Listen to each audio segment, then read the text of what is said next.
La tragedia de Julia Serrano, 1891, Guanajuato. La boda del padrino desaparecido. Bienvenido a este espacio donde la historia guarda silencio y los registros oficiales dejan más preguntas que respuestas. Antes de comenzar, te invito a escribir en los comentarios desde qué lugar nos estás escuchando y si este relato te encuentra de día o en plena noche. Nos interesa saber hasta dónde llegan estas historias y en qué momento del tiempo vuelven a cobrar vida. En este canal exploramos casos reales, desapariciones y misterios ocurridos en distintas ciudades de México. Relatos que fueron ocultados, ignorados o simplemente olvidados con los años. Si te atraen las historias oscuras basadas en hechos reales y quieres seguir descubriendo estos archivos silenciados, suscríbete al canal y activa la campana para no perderte ninguno de nuestros relatos. Ahora sí, acompáñanos en esta historia. La tragedia de Julia Serrano, 1891, Guanajuato. La boda del padrino desaparecido. Capítulo 1. El hombre que firmó y desapareció. En la ciudad de Guanajuato, capital del estado del mismo nombre, conocida también como la ciudad de las minas de plata, por la riqueza extraordinaria que durante 3 siglos había producido en las vetas que corrían bajo sus calles empedradas y bajo las montañas que la rodeaban, formando cuenca natural de forma irregular que había determinado el desarrollo urbano de la ciudad, obligándola a crecer no en la expansión horizontal de cuadrícula regular que las ciudades de planicie seguían, sino en la adaptación vertical y serpenteante a la topografía de cañones profundos donde el río Guanajuato y sus tributarios habían cortado la roca volcánica durante milenios, creando espacios estrechos entre paredes de piedra que los constructores coloniales habían aprovechado para levantar edificios de 3 y 4 pisos que se apretaban unos contra otros en las laderas de las colinas que formaban el anfiteatro natural, en cuyo fondo la ciudad se extendía con densidad, que había hecho de Guanajuato una de las ciudades más compactas de México, donde las distancias se medían tanto horizontalmente como verticalmente, porque para llegar de un barrio a otro, frecuentemente era necesario subir 150 escalones de piedra que conectaban nivel inferior con nivel superior, en pendientes que en algunos puntos alcanzaban 45 grados. Ciudad ubicada a 2000 metros sobre el nivel del mar en la región del Bajío, en transición entre la meseta central mexicana y las tierras más bajas del occidente. Ciudad que había sido durante el período colonial la fuente principal de la plata que había financiado el Imperio Español y que había hecho de la Nueva España el territorio más valioso de las posesiones americanas de la corona.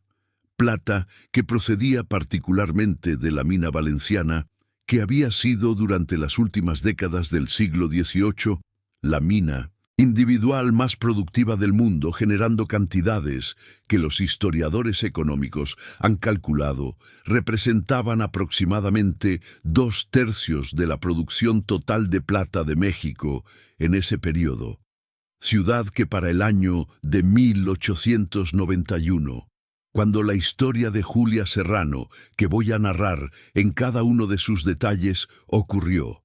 había alcanzado población de aproximadamente 42.000 habitantes que habitaban el centro histórico con sus calles sinuosas que seguían el curso de antiguos arroyos que habían sido embovedados y convertidos en calles subterráneas, que eran características únicas de Guanajuato y que creaban red de túneles bajo la ciudad, por donde el tráfico de animales y de carretas podía circular sin congestionar las calles de superficie que eran demasiado estrechas para soportar todo el movimiento comercial que la actividad minera generaba. los barrios de las laderas, donde las casas pintadas de colores brillantes, que eran tradicionales de Guanajuato, creaban contraste visual con el gris de la piedra volcánica de las montañas y con el verde de los árboles que crecían en los patios y en las barrancas donde el agua todavía era suficiente para sostener vegetación, y los asentamientos mineros en las elevaciones donde las bocaminas de las minas activas y de las abandonadas marcaban el paisaje con sus estructuras de madera y de piedra que en algunos casos databan del siglo XVI y que seguían siendo usadas o que habían sido abandonadas cuando las vetas se agotaron o cuando las inundaciones subterráneas hicieron que continuar la extracción fuera más costoso que rentable. En ciudad donde la actividad minera, aunque seguía siendo importante en 1891, ya no tenía la intensidad del período colonial, porque las vetas más ricas, cercanas a la superficie, habían sido agotadas durante 3 siglos de explotación continua, y porque las vetas profundas, que todavía contenían plata, requerían inversiones en 1800, maquinaria de bombeo y de ventilación, que solo las compañías con capital considerable podían financiar, lo que había resultado en consolidación de la industria en manos de pocas empresas grandes que habían comprado las concesiones de los pequeños mineros, que no podían competir con la escala de las operaciones industriales. Transformación que había cambiado la composición social de la ciudad, reduciendo el número de pequeños empresarios mineros que habían sido característica de Guanajuato durante el período colonial y aumentando la proporción de trabajadores asalariados que dependían completamente de las empresas grandes para su sustento. En la mañana fresca y clara del sábado 7 de marzo de 1891, cuando el sol que ascendía sobre las montañas al oriente de la ciudad comenzaba a iluminar las fachadas de piedra de los edificios del centro histórico con luz que durante los primeros minutos del día tenía la calidad dorada que los pintores que habían visitado Guanajuato durante el siglo XIX habían intentado capturar en sus lienzos, reconociendo que la combinación de arquitectura barroca, de topografía irregular y de luz de montaña producía efecto visual que era único en México. Cuando temperatura había alcanzado 15 grados centígrados, que era temperatura típica de marzo en Guanajuato, antes de que el calor del mediodía la elevara hasta 23 grados, creando la amplitud térmica diaria que era característica del clima de altitud. Cuando las campanas de la Basílica de Nuestra Señora de Guanajuato, que era el templo principal de la ciudad, ubicado en la plaza del mismo nombre, que era el centro ceremonial y comercial, donde los edificios más importantes se concentraban, campanas que sonaban con el toque específico del llamado a misa mayor, que los habitantes reconocían como señal de que el día había comenzado oficialmente, cuando en el atrio de la parroquia de San Roque, que era el templo del barrio artesanal, donde los plateros, los herreros y los talabarteros habían tenido sus talleres durante generaciones y que era comunidad con identidad propia dentro de la ciudad mayor, cuando en ese atrio de piedra labrada que había sido restaurado 2 años antes, con fondos que la comunidad parroquial había recaudado mediante kermés y mediante donaciones de las familias de posición del barrio, la ceremonia matrimonial que unía a Julia Serrano de 20 años con don Evaristo Montalvo de 35 estaba concluyendo con el momento de la firma del acta matrimonial en el registro parroquial, que era el documento que certificaba ante la Iglesia y ante la comunidad que el matrimonio había sido celebrado según las formas prescritas y que tendría validez legal una vez que fuera transcrito al registro civil, que desde las leyes de reforma era el registro oficial que el Estado reconocía, cuando el sacerdote don Urbano Villegas, que había presidido la ceremonia, invitó a los padrinos, don Felipe Tobar, de 48 años, que era amigo de la familia Serrano desde hacía 20 años, y que había sido seleccionado como padrino por el padre de Julia, y doña Amalia Vargas, de 42 años, que era la madrina, a acercarse al registro para firmar como testigos que la ceremonia había sido celebrada según las normas eclesiásticas. Cuando don Felipe, que durante toda la ceremonia había estado de pie junto al altar en la posición que el protocolo asignaba a los padrinos, se acercó al registro con el paso firme de quien cumple con función importante. Tomó la pluma que el sacerdote le ofreció, firmó el acta con la letra clara y precisa de quien había firmado documentos durante toda su vida profesional como contador que manejaba libros de comercio. Devolvió la pluma y al retirarse del registro miró brevemente hacia Julia con expresión que varios testigos que presenciaron la escena y que fueron interrogados durante la investigación posterior describieron con palabras diferentes pero con convergencia notable en el significado. Expresión de quien ha tomado decisión que le pesa pero que considera necesaria. Expresión de quien sabe algo que otros no saben y que ese conocimiento lo obliga a actuar de manera específica. Expresión que en el contexto de una boda, donde la alegría y la celebración son los estados emocionales esperados, destacó suficientemente para que varios invitados la notaran, aunque en ese momento ninguno le atribuyera significado que fuera más allá de la interpretación de que don Felipe quizás estaba emocionado por el evento. Lo que ninguno de los 130 invitados que llenaban la parroquia, lo que ninguno de los miembros de la familia Serrano, incluyendo al padre don Gustavo y a la madre doña Catalina, lo que la propia Julia no sabía en ese momento era que don Felipe Tobar no aparecería en la recepción que estaba programada para comenzar 2 horas después en la casa de la familia Serrano, que no sería visto por ningún conocido durante el resto de ese día, que su ausencia generaría alarma que durante la tarde se transformaría en búsqueda organizada cuando su esposa doña Leonor reportó a las autoridades que su marido había salido por la mañana para la boda y no había regresado, y que 3 días después su cuerpo sería encontrado en una de las minas abandonadas del Cerro de la Bufa, con señales de violencia que el médico forense certificaría como la causa de muerte que había ocurrido el mismo día de la boda, apenas horas después de que firmara el acta matrimonial. Esta es la historia de Julia Serrano, quien tenía 20 años, cuando se casó con don Evaristo Montalvo el 7 de marzo de 1891 en la parroquia de San Roque de Guanajuato, cuyo padrino, don Felipe Tobar, que había firmado el acta matrimonial como testigo, desapareció inmediatamente después de la ceremonia sin asistir a la recepción,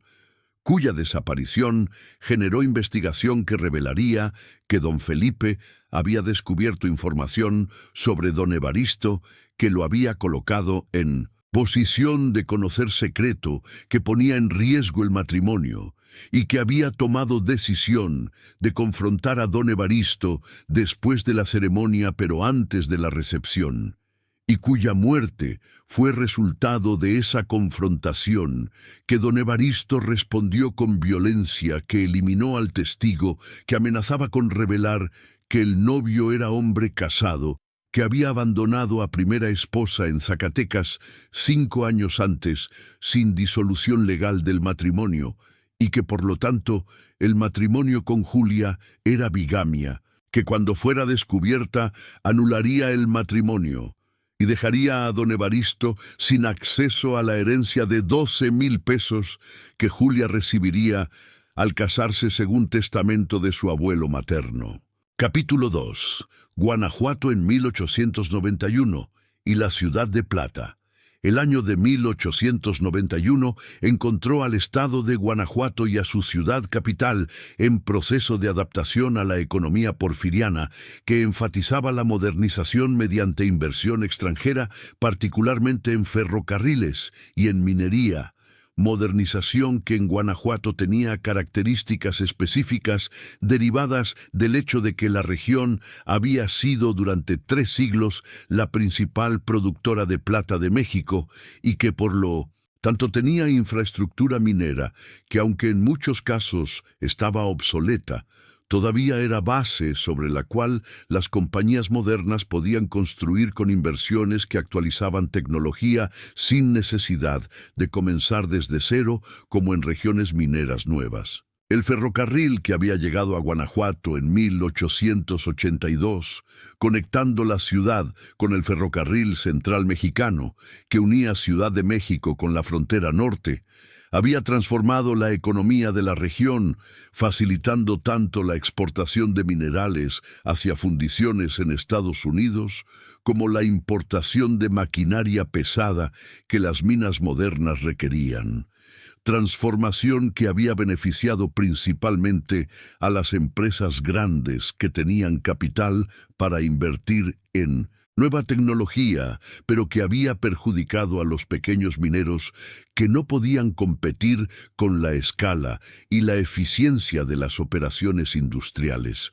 Consolidación que en la década de los 80 había resultado en que la mayoría de las minas de Guanajuato estuvieran controladas por 3 o 4 compañías grandes que empleaban a la mayoría de los trabajadores mineros de la región. La ciudad de Guanajuato, en 1891, tenía también identidad cultural, que era resultado de 3 siglos de prosperidad y de la concentración de riqueza que la plata había generado. Tenía Teatro Juárez, que había sido inaugurado en 1873 con capacidad para más de 1000 espectadores y que presentaba compañías de ópera y de teatro que venían de Ciudad de México y de Europa. Tenía Colegio del Estado, que era institución de educación superior, que ofrecía formación en Derecho, en Ingeniería y en Medicina a estudiantes de Guanajuato y de estados vecinos. Tenía múltiples periódicos que cubrían tanto noticias locales como nacionales con calidad editorial, que reflejaba nivel de alfabetización relativamente alto de la población urbana. Y tenía arquitectura barroca de primera calidad que incluía la basílica, el templo de la compañía que había sido construido por los jesuitas en el siglo XVIII antes de su expulsión, y decenas de templos y de capillas que distribuidos por los barrios creaban paisaje urbano donde la presencia religiosa era constante y dominante. La sociedad guanajuatense de 1891 reflejaba la estratificación que la economía minera había producido durante siglos.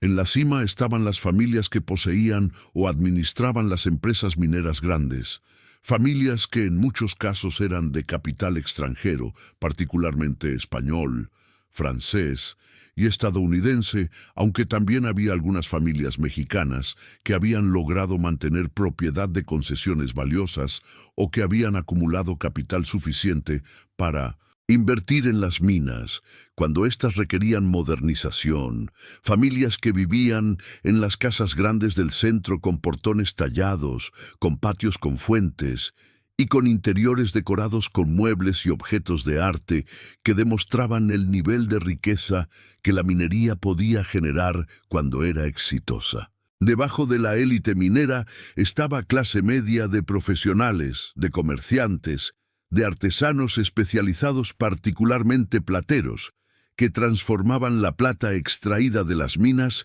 en objetos de joyería y de uso doméstico que se vendían tanto en Guanajuato como en otras ciudades de México, y de empleados de nivel medio de las compañías mineras que tenían formación técnica suficiente para manejar aspectos de las operaciones que requerían conocimiento especializado, pero que no tenían el capital ni la posición social de los propietarios. Clase media que en Guanajuato era más numerosa que en ciudades de tamaño comparable, porque la complejidad de la operación minera requería más personal administrativo y técnico que otras industrias. En la base estaba la mayoría de la población, que incluía los mineros que trabajaban en las minas en condiciones que, aunque habían mejorado modestamente con la modernización, todavía involucraban peligros significativos, incluyendo derrumbes,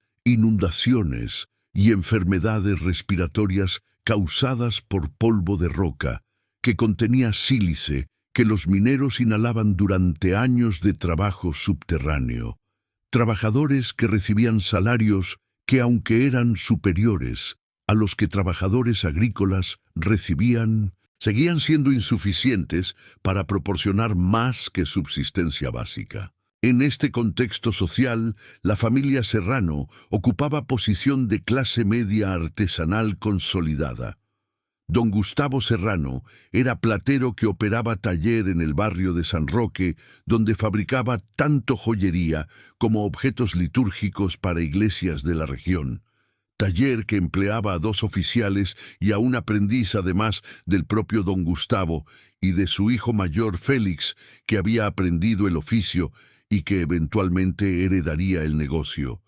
Taller que generaba ingresos anuales de aproximadamente 4.500 pesos, que permitían que la familia viviera con comodidad modesta en casa de 2 pisos que don Gustavo había comprado 20 años antes, cuando el negocio había comenzado a prosperar. Capítulo 3. Julia Serrano y el novio que escondía un matrimonio.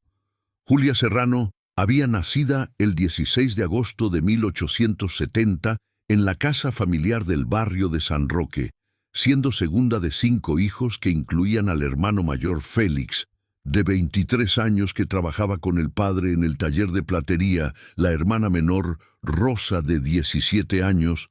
y los hermanos menores gemelos Ramón y Ricardo, de 14 años, que asistían a la escuela del barrio. Su padre, don Gustavo, era artesano, cuya habilidad con el metal era reconocida en Guanajuato, y más allá, particularmente su trabajo en objetos litúrgicos que incluían cálices, custodias y candelabros que fabricaba con la combinación de precisión técnica y de sensibilidad estética, que distinguía el trabajo de calidad del trabajo ordinario, objetos que varias iglesias de la región habían encargado durante las décadas que don Gustavo llevaba en el oficio y que seguían siendo usados, generando reputación, que era la mejor publicidad que artesano podía tener, porque cada objeto en uso era testimonio físico de la calidad del trabajo. Su madre, doña Catalina, era mujer cuya presencia en la familia era descrita por quienes la conocían como de las que organizan sin que se note la organización, que era manera de decir que la casa funcionaba con eficiencia, que parecía natural, pero que era resultado de atención constante a cientos de detalles pequeños que acumulados creaban ambiente, donde todos sabían qué se esperaba de ellos y dónde encontrar lo que necesitaban. Atención que había hecho de la casa Serrano lugar donde los vecinos sabían que podían pedir ayuda cuando la necesitaban y donde siempre encontrarían respuesta generosa. Julia, a sus 20 años, era joven que sus padres y sus hermanos describían con afecto, que coincidía con descripción objetiva.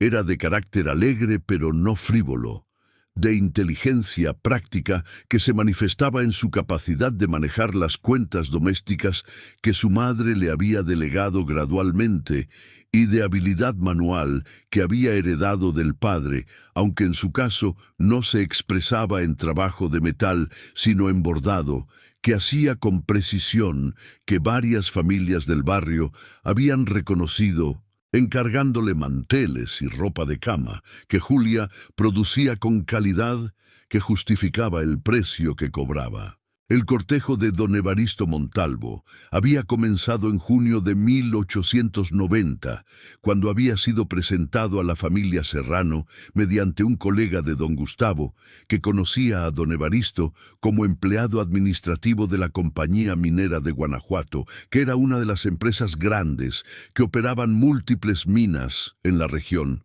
Presentación que había incluido descripción de don Evaristo como hombre trabajador que ocupaba posición de confianza en la compañía, manejando contratos con proveedores, posición que, según afirmaba, generaba ingresos anuales de aproximadamente 3,000 pesos, que era ingreso respetable para empleado de nivel medio. Don Evaristo, que tenía 35 años al momento del cortejo, había presentado ante la familia Serrano la imagen de hombre serio que había dedicado sus años de juventud a establecerse profesionalmente y que ahora buscaba formar familia con la estabilidad que su posición le permitía. Imagen que don Gustavo había evaluado con la practicidad de artesano que sabe que las apariencias pueden ser engañosas, pero que en ausencia de señales de alarma específicas tiende a aceptar lo que se presenta, particularmente cuando viene con referencias de persona conocida.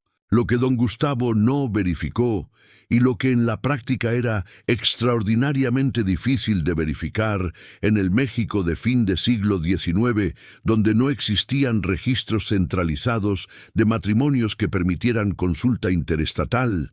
era que don Evaristo había contraído matrimonio en Zacatecas en 1885 con mujer llamada Catalina Méndez, que ese matrimonio nunca había sido disuelto ni por divorcio civil ni por anulación eclesiástica,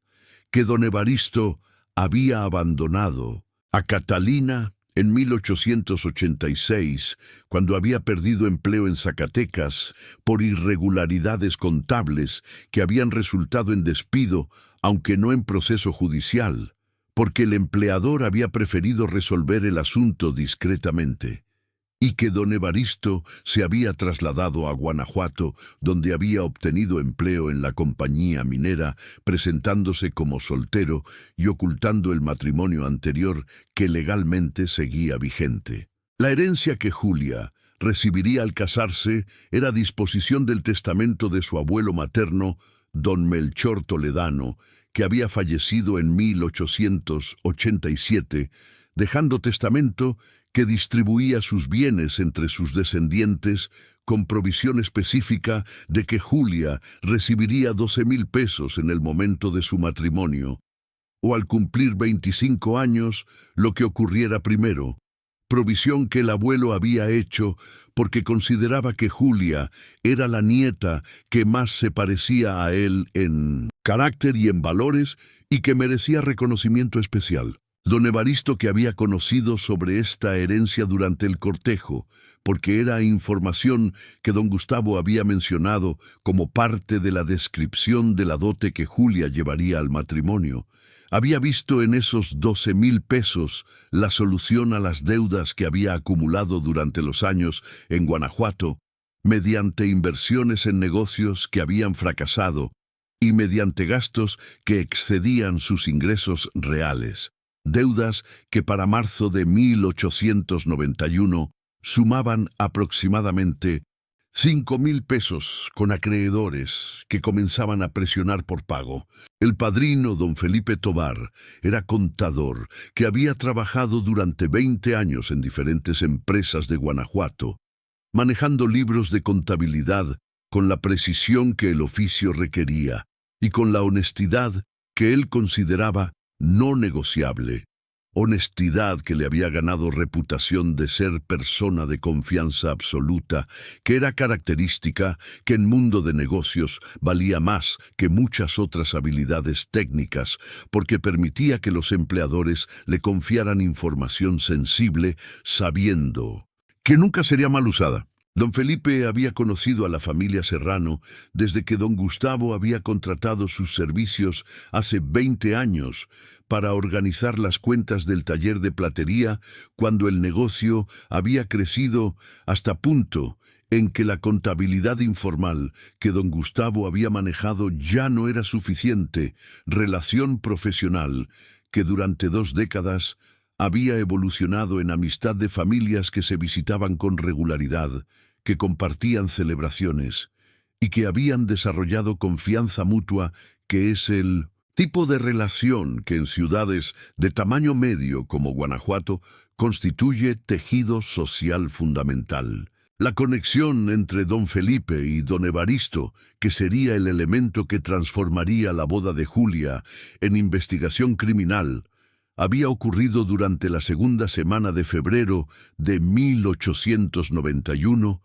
cuando don Felipe, que manejaba cuentas de varios clientes en Guanajuato, había recibido carta de un contador colega en Zacatecas solicitando información sobre paradero de don Evaristo Montalvo, que había trabajado en empresa en Zacatecas años antes y que había dejado cuentas sin saldar con proveedores que el colega estaba intentando resolver. Carta que incluía descripción suficientemente detallada de don Evaristo para que don Felipe reconociera que el hombre descrito en la carta era el mismo que estaba por casarse con Julia Serrano en pocas semanas. Don Felipe, que había respondido la carta confirmando que conocía a don Evaristo y solicitando más información sobre las circunstancias de su salida de Zacatecas,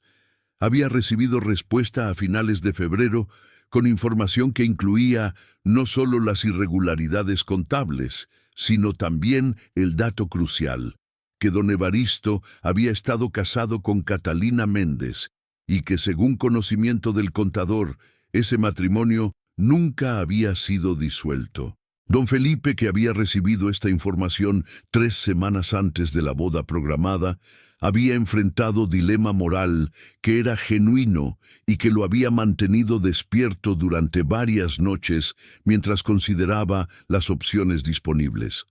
Tenía información que ponía en cuestión la legitimidad del matrimonio que estaba a punto de celebrarse, pero que no tenía manera de verificar completamente sin viajar a Zacatecas para consultar registros matrimoniales, viaje que requería tiempo que no tenía, dado que la boda estaba a 3 semanas y que además requería recursos económicos para transporte y hospedaje, que aunque no eran prohibitivos, sí representaban gasto considerable, y que además implicaría explicar a don Gustavo por qué estaba investigando a don Evaristo, lo que podría dañar relación con familia si la información resultaba ser incorrecta o maliciosa. Explicación que sería particularmente difícil porque requeriría admitir que había recibido información sobre don Evaristo de fuente externa y que había estado considerando esa información sin compartirla con la familia durante semanas mientras intentaba decidir qué hacer. La alternativa de simplemente compartir la información con don Gustavo sin verificarla presentaba sus propios problemas. Si la información era incorrecta, habría causado daño innecesario a don Evaristo y potencialmente habría arruinado matrimonio que podría ser legítimo. Y si la información era correcta, pero don Gustavo decidía no creerla, o decidía que era demasiado tarde para cancelar boda que ya tenía fecha y que ya había generado compromisos sociales y económicos considerables, don Felipe se encontraría en posición de haber compartido información que no había sido actuada, lo que lo dejaría con responsabilidad moral de haber sabido y no haber hecho más para prevenir matrimonio ilegítimo. Don Felipe había tomado decisión que consideró apropiada en circunstancias difíciles después de consultar con su esposa, doña Leonor, que era mujer de juicio sólido, cuya opinión él valoraba en todos los asuntos importantes de su vida. Serviría como padrino, según el compromiso que había aceptado meses antes, cuando don Gustavo le había pedido que cumpliera esa función, porque rechazar ese compromiso en último momento habría requerido explicación que llevaba todos los mismos problemas que compartir la información directamente, pero confrontaría a don Evaristo inmediatamente después de la ceremonia, durante el periodo entre la ceremonia y la recepción, cuando tendría oportunidad de hablar con él en privado. Le daría oportunidad de explicar la situación, y si la explicación demostraba que la información era incorrecta o que había circunstancias atenuantes que don Felipe no conocía, entonces no habría necesidad de revelar nada a nadie más. Pero si la confrontación confirmaba que don Evaristo era efectivamente bígamo, entonces revelaría información a don Gustavo antes de que la recepción comenzara, permitiendo que el matrimonio fuera anulado antes de que fuera consumado, lo que preservaría la reputación de Julia y permitiría que la familia tomara acciones legales apropiadas. Esta decisión, que don Felipe consideró balance razonable entre sus obligaciones como padrino y su responsabilidad moral hacia la familia Serrano, fue la decisión que determinó lo que seguiría. Capítulo 4. La confrontación que nadie vio. La ceremonia en la parroquia de San Roque concluyó a las 11:30 de la mañana del 7 de marzo, con bendición final del sacerdote don Urbano, y con salida procesional de los novios seguidos por los padrinos, y por las familias que caminaron por el pasillo central de la iglesia hacia el atrio, donde los invitados se congregaron para felicitaciones y para fotografía, que el fotógrafo don Severiano Ugarte, que tenía estudio en el centro de Guanajuato, había sido contratado para tomar. Don Felipe, que había cumplido su función como padrino firmando el acta matrimonial y acompañando a los novios durante la procesión de salida, se apartó del grupo en el atrio con gesto que varios testigos recordaron durante la investigación posterior. Miró hacia don Evaristo, hizo señal con la cabeza que el novio pareció entender, y se dirigió hacia el costado de la iglesia, donde había pequeño jardín que la parroquia mantenía y que en ese momento estaba vacío porque todos los invitados estaban en el atrio principal. Don Evaristo, que había visto la señal de don Felipe, dijo algo a Julia que los testigos cercanos no escucharon con claridad, pero que por el contexto interpretaron como excusa para ausentarse brevemente, y siguió a don Felipe hacia el jardín lateral. Lo que ocurrió en ese jardín durante los aproximadamente 10 minutos que ambos hombres estuvieron ahí no fue presenciado directamente por ningún testigo, porque el jardín estaba separado del atrio por muro de piedra que bloqueaba vista, aunque no bloqueaba completamente sonido, y porque los invitados que estaban en el atrio estaban suficientemente ocupados con la celebración para prestar atención a lo que pudiera estar ocurriendo en jardín adyacente. Sin embargo, dos personas que estaban en posiciones desde las cuales podían escuchar, aunque no ver lo que ocurría en el jardín, proporcionaron durante la investigación testimonios que, aunque no eran completos, sí establecían elementos fundamentales de la confrontación. El sacristán don Cornelio Báez, que estaba en la sacristía que tenía ventana que daba al jardín lateral, escuchó voces de dos hombres en conversación que comenzó en tono normal, pero que durante los minutos siguientes se elevó hasta nivel que permitía escuchar palabras específicas, aunque no frases completas. Palabras que don Cornelio recordó incluían Zacatecas, matrimonio, Catalina y revelar, palabras que en el momento no tuvieron para don Cornelio significado que le hiciera pensar que era conversación que requería intervención, pero que en retrospectiva adquirieron peso que él reconoció cuando fue interrogado. Y la empleada de limpieza de la parroquia, doña Jacinta Morales, que estaba en corredor que conectaba sacristía con el atrio, y que también escuchó las voces elevadas durante varios minutos, antes de que sonido de forcejeo o de golpe sordo que ella describió como el sonido de algo pesado que cae, interrumpiera la conversación, seguido por silencio que duró el tiempo suficiente para que doña Jacinta considerara ir a verificar qué había pasado, aunque finalmente no lo hizo, porque en ese momento fue llamada por el sacerdote para tarea que requería atención inmediata. Don Evaristo regresó al atrio aproximadamente 12 minutos después de haber salido, con apariencia que varios invitados describieron posteriormente como alterada aunque intentaba ocultarlo, con sudor visible en la frente, que atribuyó al calor cuando Julia le preguntó si estaba bien, y con respuesta a la pregunta sobre dónde estaba don Felipe, que fue vaga y evasiva. Tuvo que irse. Dijo que no se sentía bien y que presentaría disculpas después. La ausencia de don Felipe en la recepción que comenzó a las 2 de la tarde en casa de la familia Serrano fue notada inmediatamente por la esposa de don Felipe, doña Leonor, que había llegado directamente a la recepción desde su casa sin pasar por la iglesia porque había tenido asuntos domésticos que atender, y que cuando preguntó por su marido recibió de don Evaristo la misma explicación de que don Felipe no se había sentido bien y se había ido, explicación que doña Leonor encontró extraña porque su marido había salido esa mañana en perfecta salud y porque no había regresado a casa en el período entre el final de la ceremonia y el inicio de la recepción,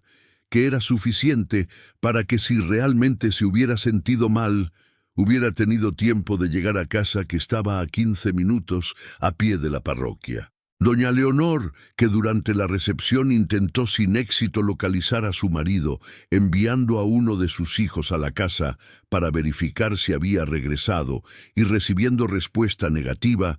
comenzó a experimentar alarma que durante las horas siguientes se transformó en certeza de que algo estaba mal. Alarma que a las 6 de la tarde, cuando la recepción estaba concluyendo y don Felipe todavía no había aparecido, la llevó a la jefatura política de Guanajuato para reportar desaparición. El jefe político, don Román Aguirre, que recibió el reporte de doña Leonor esa tarde, inició búsqueda que comenzó con verificación de hospitales y de posibles accidentes en las calles que podría explicar ausencia sin que familia hubiera sido notificada.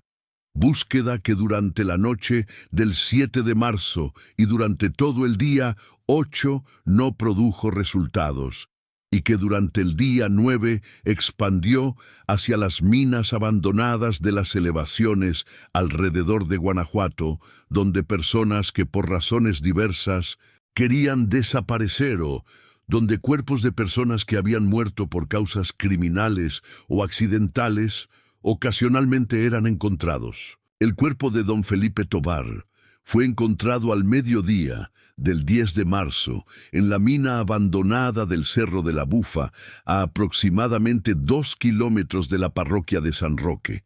por trabajadores de la compañía minera que estaban realizando inspección de minas viejas para determinar si alguna podría ser reactivada con las técnicas modernas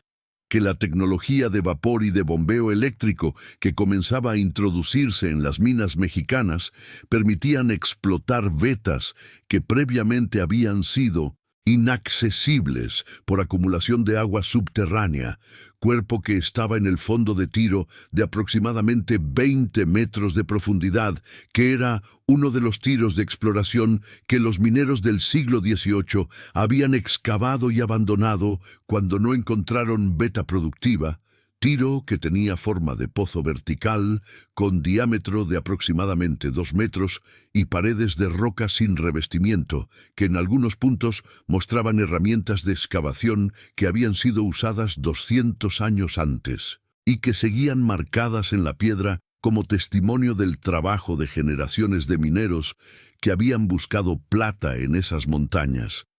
Cuerpo que el doctor Leopoldo Márquez, que era médico forense de Guanajuato, examinó en el lugar antes de que fuera extraído del tiro con cuerdas y con polea improvisada, que los trabajadores que habían encontrado el cuerpo instalaron con la práctica que su trabajo en minas les había dado en manejo de sistemas de izaje, examen que el doctor Márquez realizó con linterna de aceite que los trabajadores sostuvieron para proporcionar iluminación en el fondo del tiro que estaba en oscuridad completa, excepto por el círculo de luz del día que entraba por la boca del tiro 20 metros arriba. Examen que determinó preliminarmente que la muerte había sido causada por golpe contundente en cabeza que había producido fractura de cráneo en zona parietal derecha, que es la zona lateral de la cabeza, donde el hueso es más delgado que en otras partes del cráneo y donde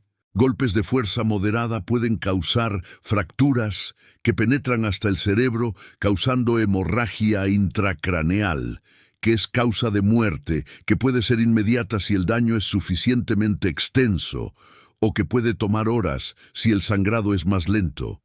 Golpe que según el doctor Márquez había ocurrido antes de que el cuerpo cayera o fuera arrojado al tiro, porque las lesiones de la caída eran diferentes de la lesión del golpe en patrón y en distribución. Las lesiones de caída incluían fracturas en costillas del lado izquierdo, que son fracturas que ocurren cuando cuerpo golpea superficie dura después de caer desde altura, y contusiones en brazos y en piernas que son consistentes con impacto múltiple contra paredes del tiro durante descenso. Mientras que la lesión del golpe en cabeza era fractura lineal única con bordes definidos, que son característicos de impacto de objeto con superficie relativamente plana, en lugar de impacto contra superficie irregular de roca que habría producido fractura con patrón más complejo. La investigación criminal que el jefe político don Román inició inmediatamente después del descubrimiento del cuerpo se enfocó desde el principio en don Evaristo, porque él había sido la última persona que había sido vista con don Felipe, porque su explicación de que don Felipe se había ido porque no se sentía bien no era consistente con el hecho de que nadie más había visto a don Felipe salir de la parroquia, y porque cuando agentes registraron el jardín lateral, donde los testigos afirmaban que ambos hombres encontraron en el suelo, bajo un arbusto, señales de lucha que incluían tierra removida y manchas que el análisis preliminar sugería que podían ser sangre. Capítulo 5. El secreto de Zacatecas. La carta del contador de Zacatecas que don Felipe había recibido y que había guardado en su escritorio en casa fue encontrada por doña Leonor cuando buscaba documentos de su marido después del descubrimiento del cuerpo, carta que ella entregó al jefe político don Román y que proporcionó la primera indicación del motivo que explicaba tanto la confrontación en el jardín como el asesinato que la había seguido. El jefe político don Román, que leyó la carta y que comprendió inmediatamente las implicaciones, envió telegrama a las autoridades de Zacatecas solicitando verificación del matrimonio de don Evaristo Montalvo con Catalina Méndez, verificación que llegó 3 días después, confirmando que el matrimonio había sido celebrado en la parroquia de la Purificación de Zacatecas el 15 de agosto de 1885 y que no existía registro de divorcio ni de anulación en los archivos civiles ni eclesiásticos de la ciudad. Confirmación que establecía que don Evaristo era hombre casado cuando contrajo matrimonio con Julia y que, por lo tanto, el matrimonio del 7 de marzo era bigamia, que era crimen tanto bajo ley civil como bajo ley eclesiástica. La investigación que siguió durante las semanas posteriores al descubrimiento del cuerpo de don Felipe reveló mediante testimonios de múltiples testigos y mediante análisis de evidencia física la secuencia de eventos que había llevado desde la confrontación en el jardín hasta el asesinato y hasta el ocultamiento del cuerpo en la mina abandonada. El sacristán don Cornelio y la empleada doña Jacinta, que habían escuchado la conversación elevada y el sonido del golpe, proporcionaron testimonios que establecían que la confrontación había ocurrido en el jardín, que había incluido referencia a Zacatecas y a matrimonio que era consistente con contenido de la carta del contador, y que había concluido con golpe que ambos testigos habían escuchado aunque ninguno había visto directamente lo que había ocurrido. El análisis del jardín, que fue realizado con más detalle después del descubrimiento del cuerpo,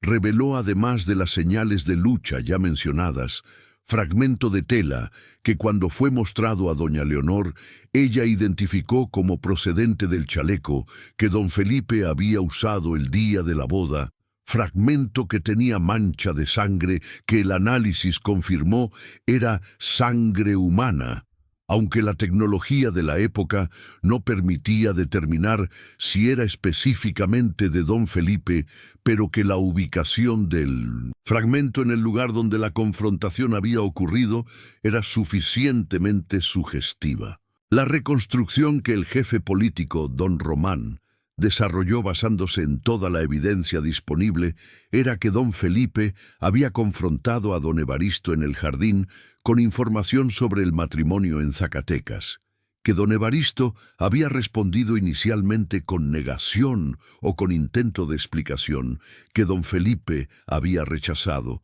que la conversación se había elevado hasta punto en que don Felipe había amenazado con revelar la información a don Gustavo antes de que la recepción comenzara, que don Evaristo había atacado a don Felipe golpeándolo en la cabeza con objeto contundente que pudo haber sido piedra del jardín o que pudo haber sido objeto que don Evaristo llevaba consigo, que el golpe había causado fractura de cráneo que había dejado a don Felipe inconsciente o muerto y que don Evaristo había tomado decisión en ese momento de ocultar el cuerpo en lugar de buscar ayuda porque revelar lo que había ocurrido habría expuesto tanto el matrimonio anterior como el hecho de que había atacado al padrino. El traslado del cuerpo desde el jardín de la parroquia hasta la mina abandonada del Cerro de la Bufa era el elemento de la secuencia que requería explicación adicional, porque la distancia de 2 kilómetros y la necesidad de mover cuerpo sin ser visto durante día con tráfico normal de personas hacían que la acción pareciera arriesgada hasta punto de parecer improbable. Pero la investigación reveló que don Evaristo había usado su conocimiento de las calles subterráneas de Guanajuato, que eran los túneles embovedados que corrían bajo la ciudad y que proporcionaban ruta alternativa que evitaba las calles de superficie donde habría sido visto. Túneles que don Evaristo conocía porque parte de su trabajo en la compañía minera involucraba inspección ocasional de las conexiones entre los túneles y las minas, conocimiento que le había proporcionado familiaridad con la red subterránea que la mayoría de habitantes de Guanajuato no tenían porque usaban los túneles solo para tránsito de un punto a otro sin prestar atención a las conexiones laterales que existían. El testimonio del empleado de la compañía minera don Eulalio Cortés, que trabajaba en mantenimiento de túneles y que fue interrogado sobre si había visto a don Evaristo el día de la boda, proporcionó elemento adicional. Recordaba haber visto a don Evaristo durante la tarde del 7 de marzo en uno de los túneles cerca de la entrada que conectaba con el Cerro de la Bufa. Recordaba que don Evaristo estaba cargando algo pesado envuelto en lona, que cuando don Eulalio preguntó ¿qué era don Evaristo?, había respondido evasivamente que era material de trabajo. Recordaba que don Evaristo había parecido alterado y que se había marchado rápidamente cuando don Eulalio había ofrecido ayuda. Testimonio que, aunque circunstancial, era consistente con la reconstrucción de que don Evaristo había trasladado el cuerpo de don Felipe mediante los túneles hasta la mina, donde lo había arrojado al tiro, creyendo que el lugar aislado haría que el cuerpo no fuera encontrado, o que si era encontrado sería después de tiempo suficiente para que la conexión con él fuera difícil de establecer. Capítulo 6. El arresto del novio.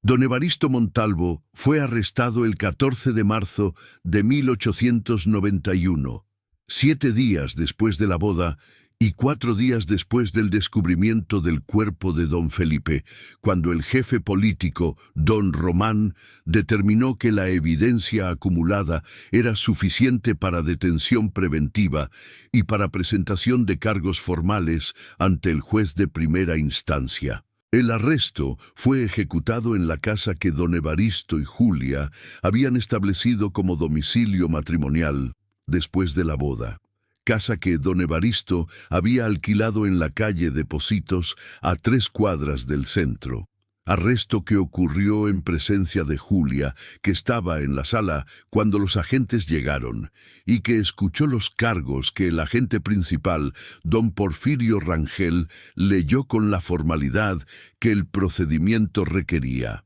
homicidio de don Felipe Tovar y bigamia por haber contraído matrimonio con Julia Serrano estando casado con Catalina Méndez en Zacatecas. La reacción de Julia al escuchar los cargos fue descrita por los agentes que presenciaron la escena como de incredulidad inicial, seguida por comprensión gradual de que lo que estaba escuchando no era error, sino realidad. Comprensión que se manifestó no en gritos ni en lágrimas, sino en silencio, que duró varios minutos, durante los cuales simplemente miró a don Evaristo con expresión que él no pudo sostener, desviando la mirada hacia el suelo. La familia Serrano, que fue notificada del arresto esa misma tarde por el jefe político don Román, que consideró que la notificación directa era más apropiada que permitir que la familia se enterara mediante rumor o mediante periódico, recibió la información con la mezcla de horror y de alivio que noticias de esa naturaleza producen cuando confirman sospechas que habían comenzado a formarse.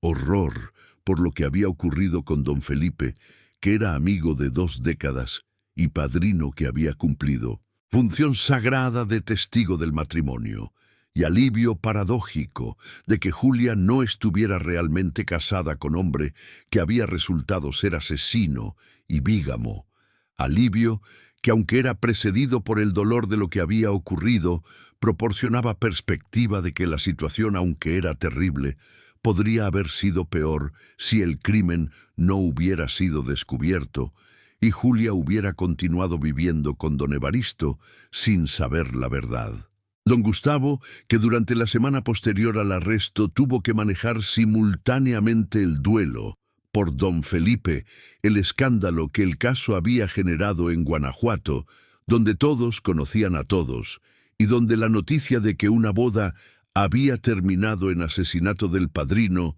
había circulado con la velocidad que las ciudades pequeñas producen, y el proceso de recuperación de Julia, que estaba en estado de shock, que los médicos de la época llamaban postración nerviosa, que era término que cubría variedad de respuestas emocionales a trauma, hizo lo que los padres hacen en situaciones donde no hay respuesta correcta. Acompañó a su hija, proporcionó la estabilidad que la casa familiar ofrecía y esperó que el proceso judicial proporcionara cierre que la situación requería. El proceso de anulación del matrimonio, que fue iniciado simultáneamente por don Gustavo en representación de Julia ante las autoridades civiles y eclesiásticas, fue proceso que, aunque era en principio simple, porque la bigamia era causa clara de nulidad, requería documentación que incluía certificado del matrimonio de don Evaristo en Zacatecas, que las autoridades de ese estado proporcionaron mediante correspondencia oficial, declaraciones de testigos que confirmaran que Julia no había tenido conocimiento del matrimonio anterior, que múltiples testigos, incluyendo familiares y amigos, proporcionaron, y dictamen del juez civil y del tribunal eclesiástico que confirmaran que el matrimonio del 7 de marzo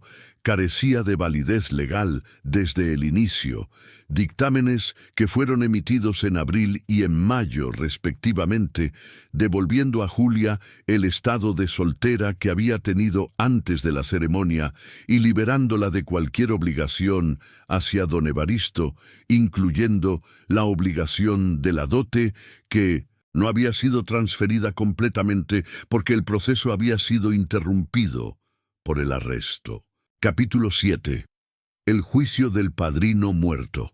El juicio de don Evaristo Montalvo comenzó ante el Tribunal de Primera Instancia de Guanajuato el 15 de julio de 1891, presidido por el juez don Abundio Cervantes, que era magistrado de considerable reputación, no solo en Guanajuato, sino en la región del Bajío en general, reputación que derivaba de su conocimiento del derecho penal y de su disposición a considerar evidencia circunstancial, con el rigor que casos sin testigos directos del crimen requieren. La sala del tribunal, que estaba en el edificio del juzgado, en el centro de Guanajuato, se llenó desde primera hora, porque el caso había capturado la atención de la ciudad con intensidad que casos ordinarios no generaban. Atención que derivaba de la combinación de elementos que hacían la historia extraordinaria. Boda que terminaba en asesinato, padrino que descubría secreto y era asesinado por confrontar con ese secreto, y novio que resultaba ser bígamo y asesino, combinación que tenía elementos de tragedia griega que los observadores más literarios del juicio comentaron en conversaciones privadas, aunque no en público, donde la gravedad de lo ocurrido requería tratamiento serio. La evidencia que el fiscal don Victoriano Ugalde presentó era sólida en su acumulación, aunque ningún elemento individual era definitivo por sí solo. El testimonio del sacristán don Cornelio y de la empleada doña Jacinta sobre la conversación elevada y el golpe que habían escuchado. El análisis del jardín que mostraba señales de lucha y fragmento de tela con sangre. La carta del contador de Zacatecas que explicaba el motivo de la confrontación. El certificado del matrimonio de don Evaristo con Catalina Méndez que confirmaba la bigamia. El testimonio del empleado don Eulalio sobre haber visto a don Evaristo en los túneles cargando bulto pesado, y el examen forense del cuerpo de don Felipe que confirmaba muerte por golpe contundente, seguido por caída o por arrojamiento al tiro de la mina. El testimonio más impactante del juicio fue el de doña Leonor, la viuda de don Felipe, que describió el carácter de su marido como hombre de integridad absoluta, que nunca había comprometido sus principios, ni siquiera cuando hacerlo habría sido personalmente ventajoso. Carácter que había demostrado durante 30 años de matrimonio en innumerables situaciones pequeñas, que acumuladas habían creado reputación que toda la comunidad de Guanajuato reconocía, carácter que explicaba por qué había decidido confrontar a don Evaristo en lugar de simplemente ignorar información que había recibido o de reportarla anónimamente a las autoridades sin involucrarse personalmente. Explicación que doña Leonor proporcionó al tribunal con la claridad de quien ha tenido meses para reflexionar sobre las decisiones que su marido tomó y que ahora puede articularlas con perspectiva que el tiempo y el dolor han proporcionado. Mi marido, dijo doña Leonor con voz que mantenía firmeza, aunque todos en la sala podían percibir el peso emocional que las palabras llevaban y que hacía que cada frase requiriera esfuerzo visible de control. Firmó ese acta matrimonial como padrino, porque había aceptado ese compromiso antes de saber lo que después supo. Era hombre que cuando daba su palabra la cumplía, aunque las circunstancias cambiaran. Pero cuando supo que don Evaristo era hombre casado que estaba engañando a Julia y a su familia, no podía quedarse callado, porque quedarse callado habría hecho de él cómplice del engaño. No era su naturaleza permitir que injusticia ocurriera cuando estaba en su poder prevenirla. Él sabía que confrontar a don Evaristo era arriesgado. Lo hablamos la noche antes de la boda cuando me explicó lo que había decidido hacer. Le dije que tuviera cuidado. Me dijo que tendría cuidado, pero que también sabía que no confrontarlo significaba ser cómplice de engaño que destruiría la vida de Julia cuando eventualmente fuera descubierto, como todos los engaños de esa magnitud eventualmente son descubiertos.